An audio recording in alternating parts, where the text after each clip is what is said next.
Okay, I think I'm making this a trilogy. I'm gonna make this a trilogy. Um, uh, yes. So this was an earlier one that I did a couple days ago. Or yesterday? Yes. Um, I felt this kind of went off the rails, but since the other one, since the other one kind of went off on a similar rails, I think I'm fine with it. I think maybe it's just they're just going to go through an iteration of apotheosis, of transcending. So we're just gonna do it. We're just gonna do it. More Pynchon LaHaye. In a most unusual turn of events, an abomination of desolation and literature has commenced. The fusion of Thomas Pynchon and Tim LaHaye. Can God's promise fuse with gravity's rainbow? Can a deus ex machina be made most empirical? Can all the industrial complexes be actually the tools of the Lord? Conspiracy theory or divine practice? Has Thomas Pynchon accepted Jesus Christ as his Lord and Savior? Has Tim LaHaye played pinball during an orgy in a V1 rocket? Tune in for this most dispensational premillenarian retcon. And with any luck, both fan bases will be enraged in such a way that could only mean the Lord had a hand in writing it. Through Thomas Pynchon and Tim LaHaye coming together in this particular story, we witness a curious celestial encounter. For those unfamiliar, these two writers are extremely prolific and beloved in their own right, with Pynchon known for his dense and long novels that explore themes of conspiracy and social engineering, while LaHaye is well known for his series of Left Behind, novels that delve into the biblical apocalypse and the rapture. Together, their writing styles fuse into a singular flow, but there are noticeable differences. LaHaye's approach is much more literal, with straightforward prose and straightforward dialogue, while Pynchon's work is more character-driven and ambiguous, with themes layered beneath layers of irony and satire. And yet, somehow, in this collaborative effort, they find a balance that makes for a truly intriguing tale. In the early pages of the novel, we find out that both authors have taken a particular interest in the theories behind conspiracies in the end times. Pynchon believes that organizations like the Illuminati and the Freemasons are responsible for some of the worst atrocities in history, while LaHaye thinks that events like the Rapture and the Antichrist are inevitable and unavoidable. To discover their differences, the two decide to travel together and investigate different conspiracy theories in their spare time, while also working on this story. And over time, as they debate and discuss and argue over their varying viewpoints, they begin to realize that there might be more common ground than they initially thought. The first day of their journey, they come across a seemingly unrelated phenomenon in the mountains outside of Denver. They encounter a portal to another dimension, a V1 rocket on its final flight before reaching its destination.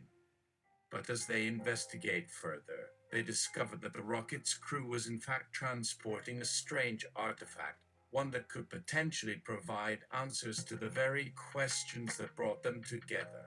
Without much hesitation, they decide to get inside and head through the portal, leaving behind the modern world and venturing into a distant dimension.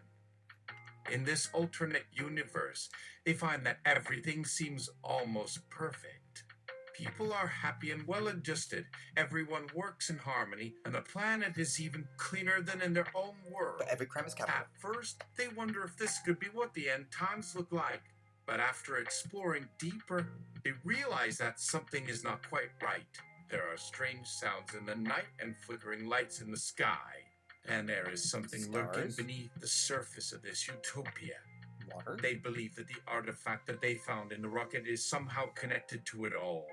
But they need to do more research to find out exactly what it is and what it can do. As they delve deeper into the conspiracy of this otherworldly setting, Pynchon begins to see the connection between the Illuminati and this plot. LaHaye, on the other hand, believes that God has been trying to communicate with us all along. The two have never seen eye to eye, but for once they start to agree on something. It seems that the key to stopping whatever is happening may involve working together, rather than competing for one theory or another. By the end of the story, Pynchon and LaHaye realize that their fused story is not just about connecting with readers, but also connecting with each other. While they still have their differences, they also learn that there is something to be said for approaching a subject from a different perspective. Together, they discover a hidden truth about the artifact and the V1 rocket, and they work as a team to stop the impending apocalypse. Through this fused collaboration, Thomas Pynchon and Tim LaHaye display a creativity and a clarity of vision that has not been seen since the collaboration of Stephen King and Peter Straub. Nope. By merging their visions and ideas, they create a unique and memorable story that invites readers to engage with them and with each other in a meaningful way. And while some may argue that their writing styles and their beliefs are too different to coexist, it is clear that they have created something that goes far beyond mere literature. For them, it is a true revelation. Speaking of which, it is time to begin the actual story after having completed this test story to see if they were compatible. They have decided to take a kind of meta-attack and start with the writing of the original book of Revelation by John and his exile of Patmos to get a sense of the context of the original visionary text and purpose, and the historical influences that informed it. Wavy lines implying a scene transition.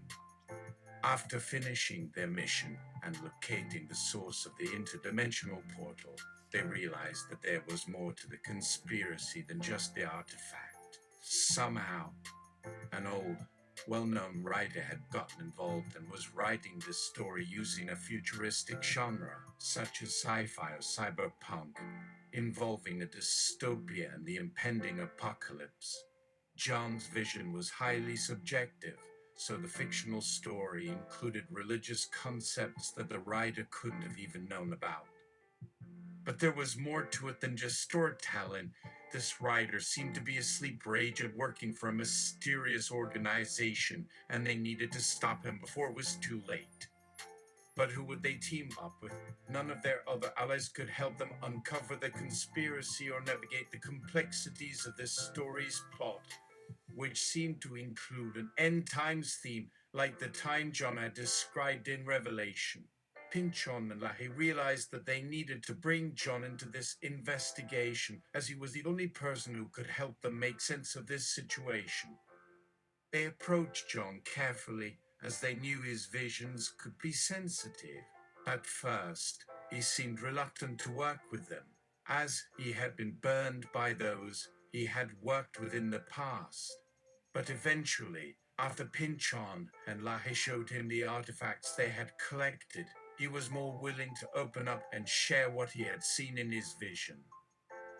But as the story progressed, they realized that they were in even greater danger than they thought.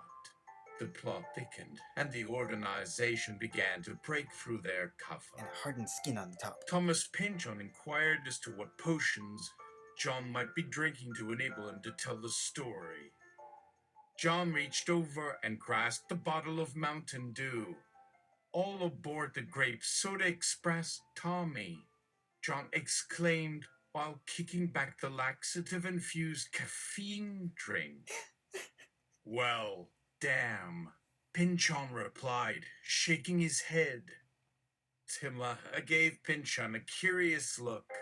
"What's he on?" "I hope the laxative ain't gonna hit us too hard. We're in this for the long haul, TP," Tim lamented. "It's only a mild dose. Naughty won't be a problem," John added, flipping back his faux mohawk. "Good. Let's just hope the Mountain Dew won't be either." Meanwhile, Timothy joined in with the band Siam, screaming at the top of his tiny lungs. Timothy, you got laid. Oh my God. Every day is a good time. You Waited day too long, my fine friend. Theodore on keyboards, playing away at some sick beats. Jake the Rave on drums, hitting it hard, yet keeping it mellowy. So let's crank it up! But somewhere, hidden within the endless string of lyrics, Pynchon heard a sinister echo, a call to action, a voice in the wind. It was as if the very story they were reading had come alive and was now guiding their way forward, giving them hope and purpose and power. The story pulled them out of the narrative and back into reality, where the artifact they had found was pulsing with energy and crackling with 1,000 whispers. In the same way that Thomas Pynchon and Tim LaHaye had fused their individual styles into a unique and captivating tale, they now merged their combined visions with the story they had stumbled upon, creating a twisted tale that neither one of them could have foreseen. As the artifact took shape and the characters within came to life, the two writers could feel themselves being drawn in, pulled towards something they couldn't control. As the plot thickened and the world unraveled around them, they realized that it was no longer just a story they were telling. It was a story that was telling them. It was a story that had not only imbued the narrative with reality, but had now taken hold of their hearts and minds and souls. They were being swept away on a journey they couldn't resist, and as the portal reopened and they stepped back into their world, they knew that they had crossed over from ordinary authors into something new and impossible to understand. So while the story itself may have been written in ink, the elements of time, space, and the beyond were seared onto their minds and fused together with the overwhelming desire to ponder the Word. Yeah, the Word that was with God and was God, and the Word that was over the face of the waters. Same word. Or maybe was it yes? Yes, that was it. Yes. All the universe hung on this word and trembled at its mystery, and time shrank to a grain of sand and turned into a vast and magnificent library, and were found. And Jesus, too. Jesus walking amongst us, quietly, tenderly, still quietly and tenderly lingering, waiting, healing. He walked one step, two steps, always loving, a loving kindness leading him and wrapping itself around the pages and words. And yes, we kept time ticking or moving forward until the tick, the talk, and the eternities between the next tick. Here, outside of time, waiting, healing, all moments the same moment, still in the womb, still missing as a teen, possibly drinking some mysteries. And getting his dick wet, still emerging from the waters of baptism and refraining from asking John about the being headless thing, still spitting on that blind man, still cracking wise, still smoking on that Pharisee, dubious the money changing tables came crashing down, still confusing the right wrong people, still getting whipped, still getting crucified, still on that cross, still in the tomb, still getting Peter to put his hand in him, still saying he'll be right back. I'll be right back. Be right back, here we are so many. Well, not so many ticks and talks and ticking and talking and yes, time wrapping its arms around you and leading you through, leading you beyond, calling out not just here but further still and always. Tick-tock here, there is a paradox awaiting. Here are the monsters, the beasts, the devils, the darknesses, and you fight through it and never waver in love and faith, and always with the sparkles and glitters, and the stars shine bright while they dance against the night, and it was always now, and already, and in a flash of time, and one cosmic snap moment was forever and ever, and there was still time ticking away, slipping through fingers. Back to the book then. Tom and Tim and Timothy of the Simon John's Mystical Mountains Dews. It was all there for them to see and understand and tell. All their poos. A tale as wondrous and complex as creation itself. A story that reflected the light of the universe in a myriad of galaxies that collided and crossed into an eternity. Pynchon. What does SIME stand for? What? It's something we made up for this story. We felt it needed a band for some reason. I don't know why. Tim is much more creative than I am. LaHaye couldn't quite answer how this random name popping into his brain even came into existence. All he knew was that he heard the same beat drumming over and over in his head, growing louder and more urgent with every passing second. The sound was pounding through his entire body, rattling his bones and spilling out of his fingertips, fueling the electric guitar in his hands with more passion and soul than any human instrument could have ever created. It was the beat of a million souls crashing through time and space, of a billion planets crashing in the galaxy, of a trillion events happening simultaneously, and at the center of it all, a guitar solo crying out to love that never ends.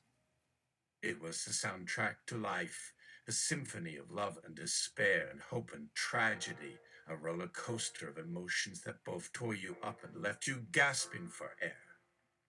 Pynchon! Rope, time for a song? I'll write and sing it at the same time. Titled, It's the Beat to a Longer Life. It's not your dorkish or bored. It's not a prayer just spoken and wrote. It's not just there just as an article or just a pod. It's not perfect pitch, no work of art, not quite music, just from a bit of fart. No, it's what the soul proclaims. It's what comes when your heart starts to amaze. It's not a sound or it's not a rhyme. It's just the spark of living all the time. So here's to what makes you live, the beat of the blood in your limb, the pump of your heart keeping you whole, the energy that makes the cell and cell grow and unroll. So dance like it's all you, like it's a prayer so loud you'll never be afraid to speak the word your father said.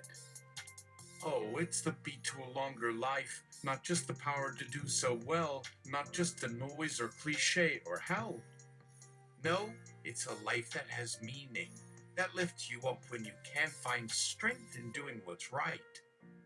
It's the sparkle of our souls, it's the beating heart of love, and with God above, it's the dream to keep the world alive. Come on, everybody now, beat the beast that blocks us down, that holds us captive, turns us upside down. And with every hit, every lick, with every breath and flame, with a voice that says I'm singing, we'll take the stage to set us free. Let our story show that we are three. Timothy on drums, John coming out of Patmos with pinches if born at dawn, Timmy ticking on the track. Till dawn, beating it back, reaching, touching the past, inching forward, reaching the future, forever one in all, one in none, Christ the cosmic one, reaching and teaching, the love and healing on. And it's the beat to a longer life. Title? Title intro sequence left behind. Alaxa flood my guts. Backstroke bride no vacuum on Mars. Chapter titles bloodlines crossing bleak sextillion. Body count drops off and effusion. A name shown no fear. The beggars pose and stun his cock afloat in the Milky Wave. They dread eternal kiss the end, our last resistance. Lightning flashes over fallen stallions chase the waves. Behold the ionize you soothe our earth with calms. Dusk crawling Aramaic flowing whistle threatens paradise. Darkness veils new earth laughing buck is laid to rest. Oh. Floss blossoms cloud atoms seem repeated. Numb nose buries his frown sud sing up ending sun song. Epilogue, alone where our stars grow vain. Rewards forever gone, heaven whispers. Don't tune out the hoop. Notes from music attempt to render harmony. The band goes strong as they uncover facts. They find the truth together. No nonsense. Ready, set, to overcome the conspiracy. And now for the epilogue or final comment. Pynchon and LaHaye lean back in their chair, exhausted from the day's journey and mystery. They had uncovered more than just a story. They had learned that there was more to the world than just the words on the page. As the two looked back on their trip together, They realized that it was not only their collaboration that had forged a connection between them, but the hope and wonder of the world around them. The stories they told were just part of a greater tale, a tapestry of existence that extended far beyond their reach, and in that infinite space they found a true peace, a kind of grace they had not known before.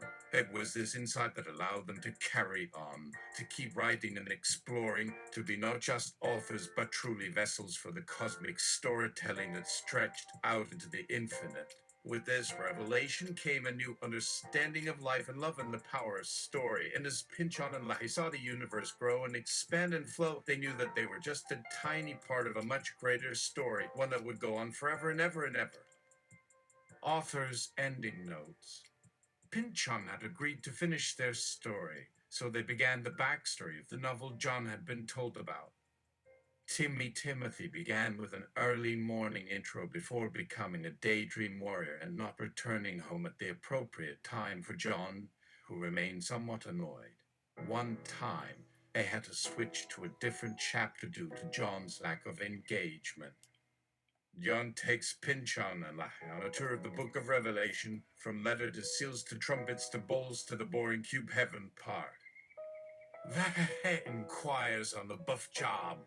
John says no comment and adds Harlan instead. Timothy breaks a box with his punch stump and says, oops, then looks at his legs and says, not oops. Timothy continues to use his guitar to annoy people, whether it's talking to girls or hiding behind a mirror to freak out. He even made up a lyric to make them more fun. Your love came brilliant bright, then switched up his guitar with a duck walk in front of girls. It usually went, oh no, or called him on being cringe. Everyone asked LaHaye, seriously? To which LaHaye shrugged and smirked. Pynchon scratched his head and coughed. Back to the conspiracy. Someone had fed John some more stories in a future timeline and asked him to relay it. The narrative then continued, albeit for LaHaye. Thomas Pynchon grabbed a highlighter to mark relevant information. LaHaye caught wind and did the same. John. So this here narrative is a set of moments, a duration in time frozen, ever playable, ever fast-forwardable and rewindable. Because so much is going on in these last days, let's make it so that we can just hop back and forth, magnify and pull back as we need. And we also have to feed for all those headlines that are going to be coming our way as we'll be right. This will have to integrate and adapt accordingly. It will be hard. These interconnected, interlocking puzzle pieces all. But this is essential for anyone who believes in an impending end of days. Okay, so I'll need a few volunteers and extra riders. We'll just scramble like chickens down here. Timothy stepped up. Timothy exclaimed, I volunteer, John. Yippee. It was fascinating how quickly they have broken through their own genre divides and discovered something greater. They have become brothers in a strange way, united not just in writing but in their curiosity and thirst for discovery. Umberto Eco, knock, knock. I couldn't help but hear that there's a bit of existential puzzle afoot. Do you all need Pynchon? Oh, that's sweet. But we're pretty crowded in here, and this workstation is rented by the hour, so... You know... how about we call you? We need an extra pair of eyes or some listening ear to kick around ideas with. Eco. That sounds like a good plan. By the way, I see you've been using a mix of futuristic and classical language and prose that frankly blows my mind. Say, what if you combine them to create a different sort of hybrid storytelling that feels as immersive and real as virtual reality? Pynchon took a seat and slapped his thighs. Time for a little experiment. All of them turned around and spread their arms over their instruments to begin. What looked like a light coming from above slowly dimmed and pulsed until they found themselves in a surreal landscape filled with impossible shapes and colors. Pynchon disappeared, though the others heard his voice still narrating the plot.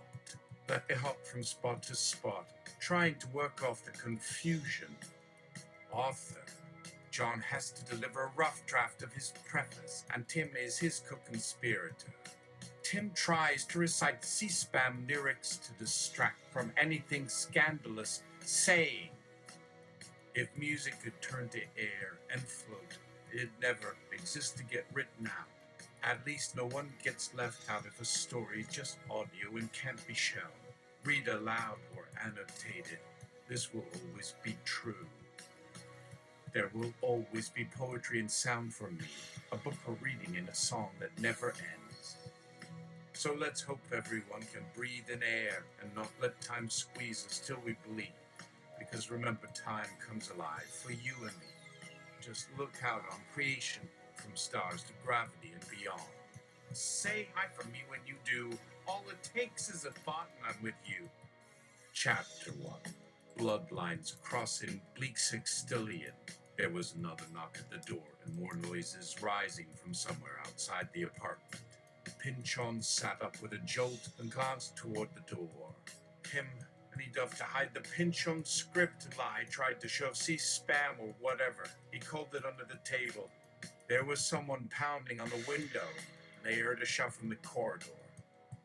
Conspiracy theme. Blind Pynchon got a call from John's neighbor that John was really real and so sick right now.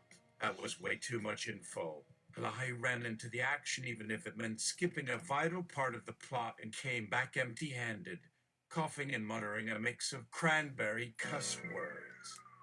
On screen came a Cronenberg alien Ike. LaHaye jumped back from the abomination, only to bump into another one nearby. Soon, they were surrounded by slimy things spitting ooze at them. Pynchon stepped out of the crowd and shouted, "Take a closer look, boys." All he did was tug a rope or activate some spell, and suddenly they could see each other. Even better, they realized that the mucus covering their bodies was merely some kind of shield, and their sticky skin was actually hair, with teeth sticking out of their long arms and knobs on their heads. "Totally Timothy. Timothy announced. Time for the next page." "We're up to 12 layers of story already," John says. "So come back to the couch.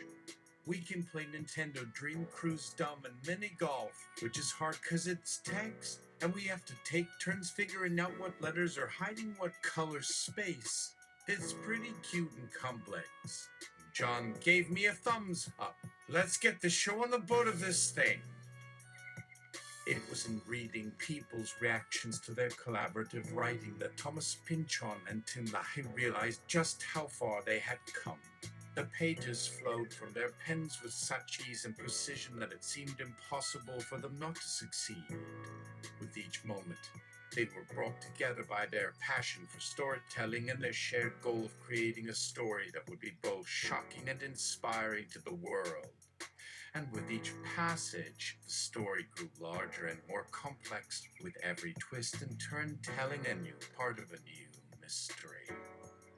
Knock, knock. Umberto Eco arrived with his own contributions to solve the problem or complicate it. In the background, they kept tapping their fingers to see what else Tim Timothy had to announce. Knock, knock. Tim Timothy announces a new surprise guest. George Bush. He's surprised. This time we are looking for a new way to unlock that stale plot that has trapped us here. But keep all the good parts. Can't be too selective. Let's hit the trail and make every word do a hustle. No way to get bored or stuck. These things help keep me ticking on. Like comments, I was wondering if any lefties could make it. Though I will keep playing guitar and typing at the same time and see if anything plays up. The doorbell rang, and just as the song was about to form, Jacques Van Pay emerges from the door with a jaunty tune in mind. Title: "We So Started This Fire." Lyrics: "Now or never is the time. Gotta start my heart so it can feel and taste. Don't have a map, I'll just look at the stars and put one foot in front of the other. And now we're running and see if we don't fly. Let's soar with the beats and hold back our doubts. Grab on, it's a living night ride away. Come on and rock the town, fire off your burner with songs. Maybe it'll go all around the world, a wave of creation in a minute, but no one cares. Chorus. Don't stop, no need for that. Even when it's a storm, you see us blast. We'll be screaming louder than our guitar riffs. I believe it. Shout it loud and proud. For the whole world to know that I'm standing on my own and this song will reach every corner, near and far. Believe it. Outro. I don't care. We just keep on rocking.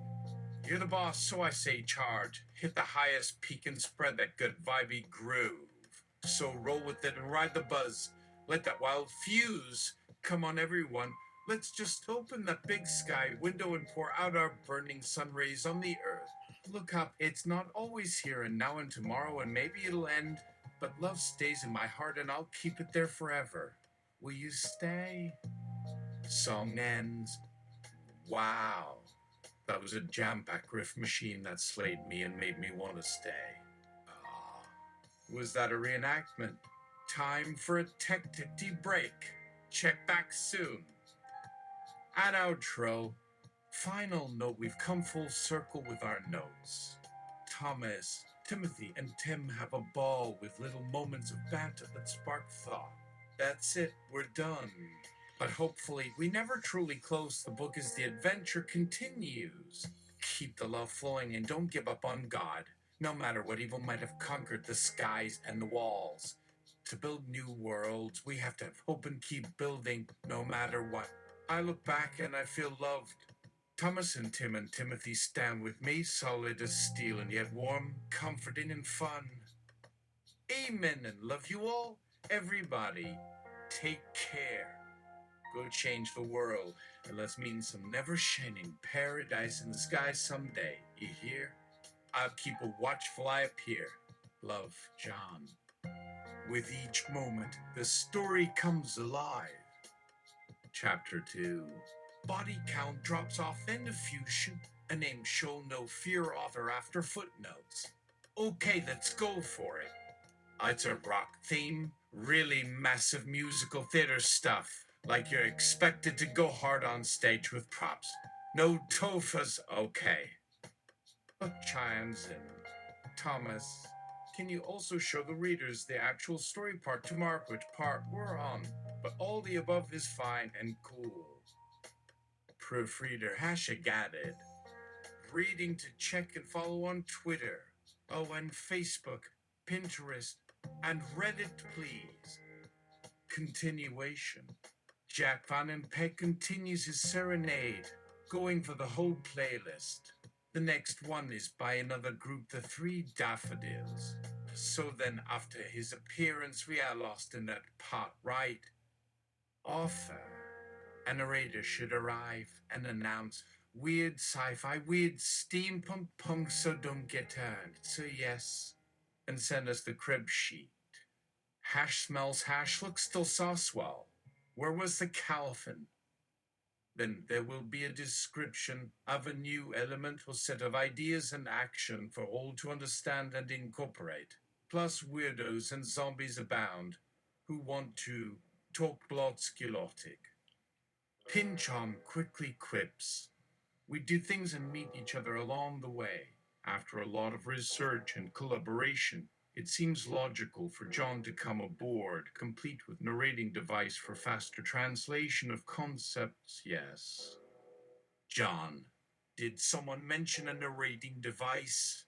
They are called storytellers, and our band needs one. I'll do some research on narrating and finding people if anyone else volunteers or searches for any other solutions. Probably as two Yiddish mommies what was named for her late 20th century Bene Vista slasher Bravo predecessor. Have a grand soiree, la la. One mother told her granddaughter as they sang around the maypole in her garden on the May Day. After interlude of John relating another dream about Patmos and some very abstract paintings and sculptures he saw, Pynchon adds a nod to John as someone who can make it big, but is still looking for his voice and role.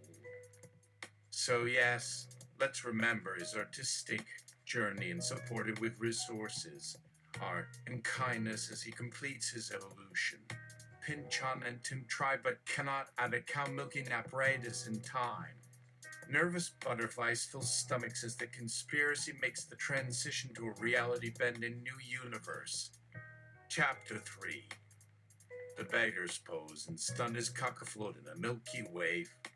Timothy. That was a smooth segue. Thank you, and John will not quit a gig or lose his pen. Plus, there's two of me, so I can just fill in his gap whenever he wants to take a 2-hour piss or whatever. John is not looking forward to adding lyrics to poems already sung by many legendary figures and creatures. Tentacles be with you too, John. Slither. More notes. Can John explain the etymology of the word blurt and its association with words starting with B? Author. Don't be blodged or big-headed, whatever that means. No trolls or spam bots allowed. Bye-bye. And Tim, you are just as special as anyone else and are kinder. Thanks for your playlist. Search on music for the world's oldest song. Row, row, row your sleigh, which is literally a Baroque tack on Frosty. It's about telling a story in a row to a godly sleighman. Tim LaHaye tries to integrate wholesome morals into this chapter. Author, we got our fair share of morals. May God and heaven fill up. Time to kick back with just some nice scenes. Some lazy action. Kind of like Hot Pockets. Those small bites with warmth inside. And a bit of heartburn because we ate too much. Oh yeah, our God is kind of like Hot Pockets, aren't they? Another note. Thomas, let's keep the puns about pews and pulpits PG, please. John uses a word fash, and it's not Bangoik. LaHaye smacks his brow and rolls his eyes. Author. But sorry to Pynchon, there's no way to keep this mild for the High Temple and just an overactive imagination or just having fun creating a world so dreamy and otherworldly it could be far off planet or perhaps post-Armageddon. After all, is this how we imagine God's not ready yet? New world or kingdom?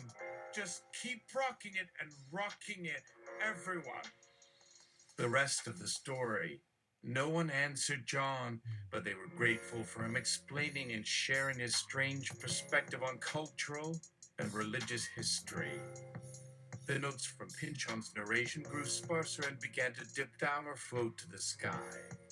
He later released a video explaining his approach, while John contributed various narrations and footnotes, sometimes overlapping with comments from LaHaye. They had tapped into something different, a world beyond words that seemed to extend out into infinity, encompassing everything from space to time to energy to mind. The real work lay ahead of them as they tried to pull together all of the fragments they had been working on and figure out how to create a story that would engage and inspire readers.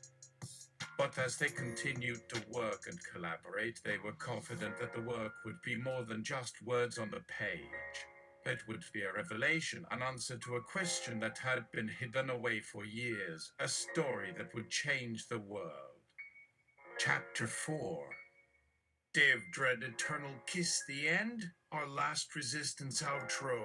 So here we are on top of a massive climax. It's all or nothing, really, but we've come a long way.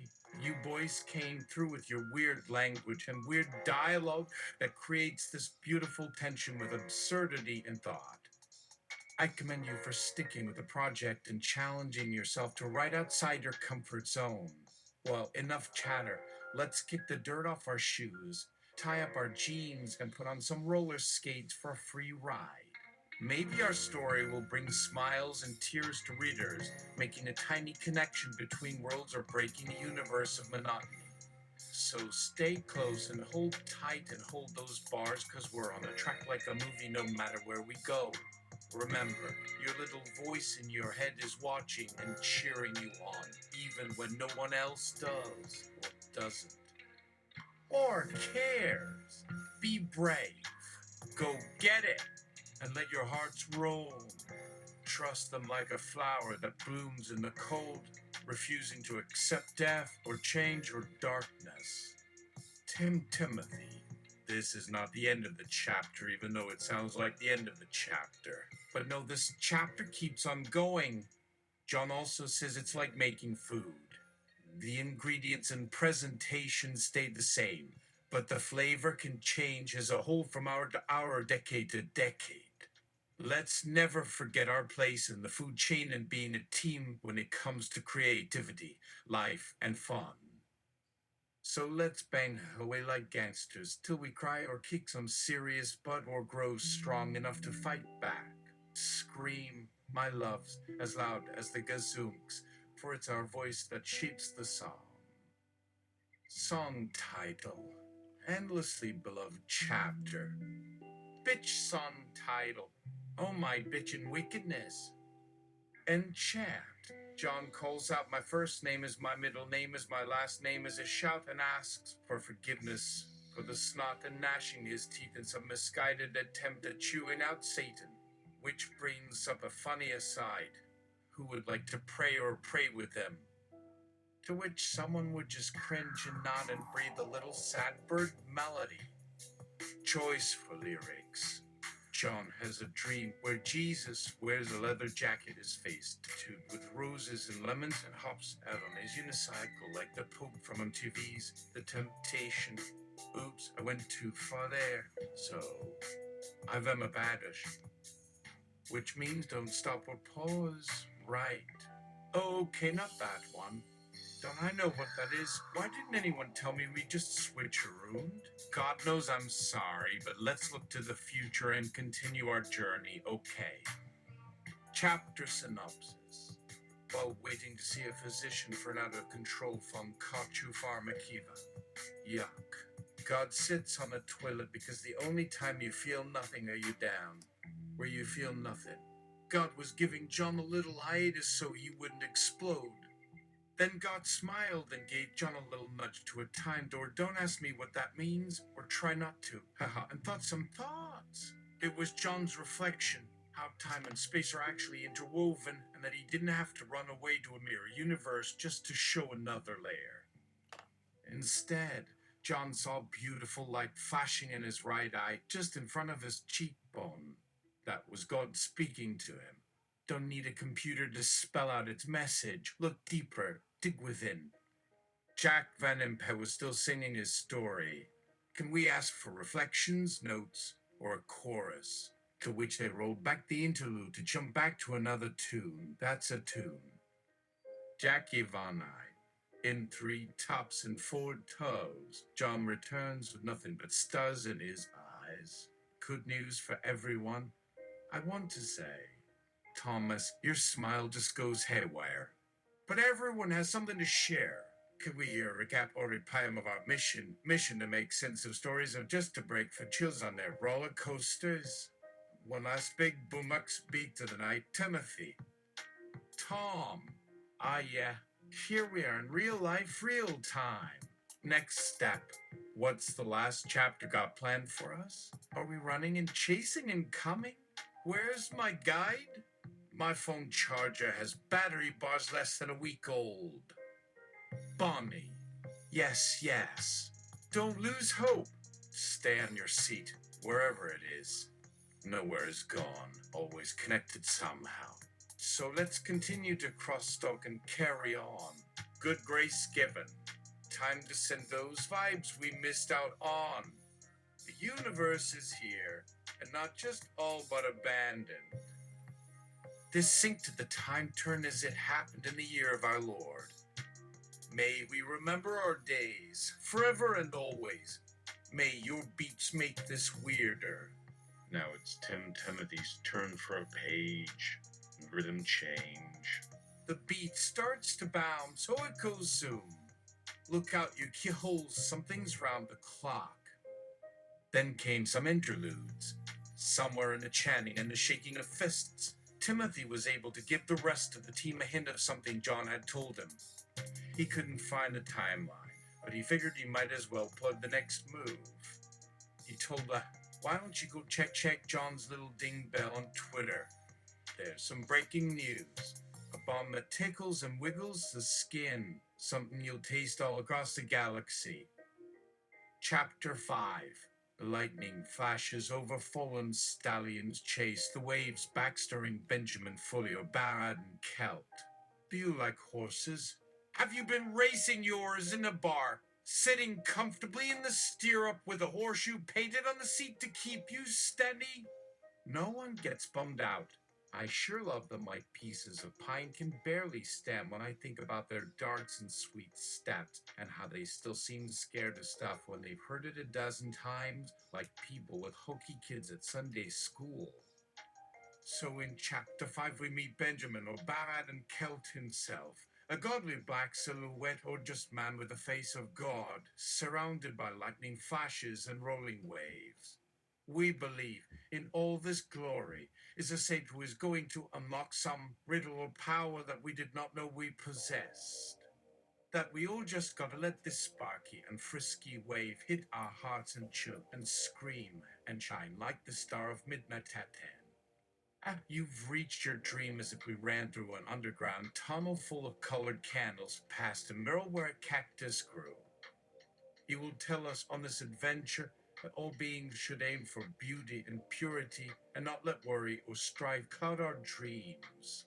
Our challenge is to grab our dreams and rip them like threads from the loom and let them come together and become one. That's the fun of chapters. Take them apart and put them back in a tapestry with different patterns and tones and materials. Keep dreaming. Thomas Timothy, we gotta stay alive.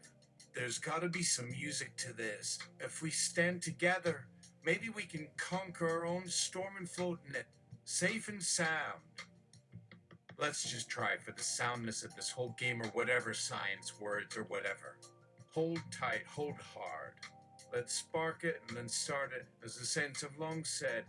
Yui. The saints smile and the musicians flex their tongues, and John claps and cheers and sings Rocky the Brachiosaurus' final cry played with a surf guitar. John says it's now officially okay to let go and switch off the camera, guys. Now turn around, fall on your face, and rub your own eyes.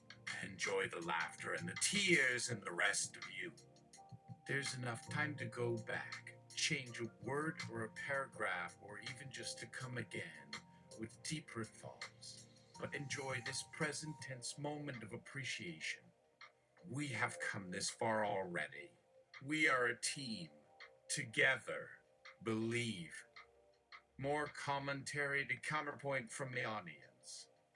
Ian Parker to Timothy. Now back starring Ben Fully / Baraden, and the team gets excited, pushing away the doomsday's bribes of bad juju, food or death or danger or whatever, as we prepare for a moment of glory and the chance for our story to finally be read, studied, praised, and appreciated. Timothy, you got us hooked. Bellaflower to Jackie. Your voice got me chilling on my cervical bone and rocking on the other as I wait for the next chapter to brew. Oh, now we're in the present.